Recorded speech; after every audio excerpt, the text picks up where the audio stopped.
Project P.I.T.T is the latest incremental game out now, and this one is a puzzle incremental, where you must use physics, objects, and more to solve the ever important question of how do you make number go up.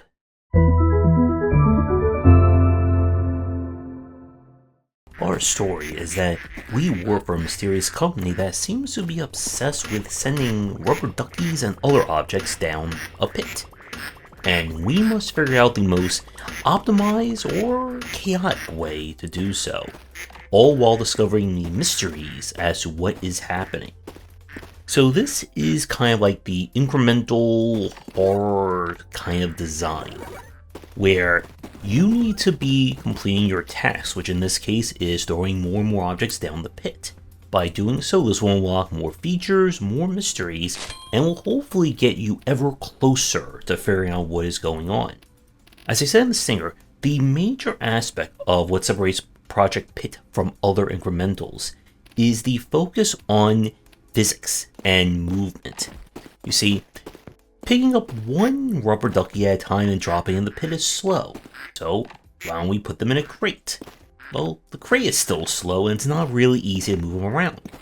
So why don't we set up a Rube Goldberg giant contraption of fans and bumpers and other objects in order to fling these ducks around and get them where they need to go. The faster you put things into the pit will raise your combo. And if you can keep your combo going, this will start multiplying and is your key to rapid cash. The game uses kind of objects put into the pit as its primary progression. When you hit certain invisible thresholds, new things will unlock. This includes more objects, as well as the ability to upgrade stats, such as how fast your machine will pump out ducks, how quickly you can do things, running, jumping, and so on.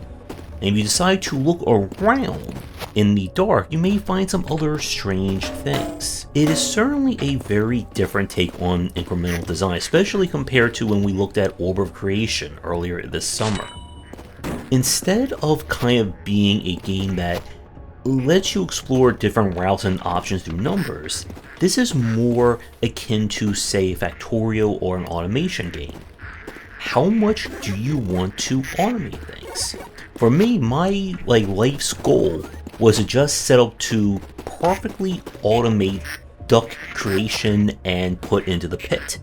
And it took a long time to do so, especially dealing with the more random physics of how the ducks will fly, as well as how they react to different bumpers, pushers, fans, and more. As the game progresses, more things will be introduced, more things you will have to, of course, get to the pit. And it's a very, again, clever take on the incremental.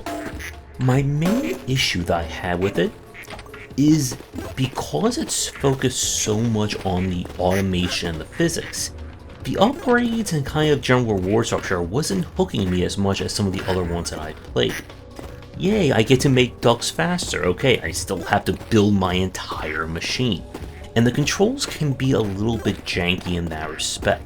A lot is the fact that you can manipulate objects in full 3D, so you can turn them in all variety of directions, and sometimes it kind of gets in a weird position that I didn't want it to. Or in one case, it got stuck, or I was trying to move it and then knock something else over and then just cause complete chaos. If you're a fan of incrementals and looking for one that is very much more on the hands-on variety, rather than just clicking a menu and then watching numbers happen, definitely recommend you give this one a try.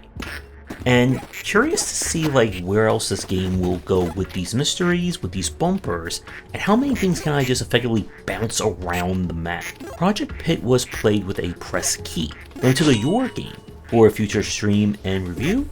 Doesn't have to involve incrementals, duckies, or pits. Be sure to get in touch.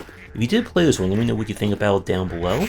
And with that, come back for more discussions on indie games and game design here on the channel, coming real soon. Thanks for watching, and a special thank you to our Patreon supporters. If you enjoy the video, do the YouTubing stuff, be sure to visit our Discord and Patreon, and you're interested in more in my thoughts on design, check out my game design books.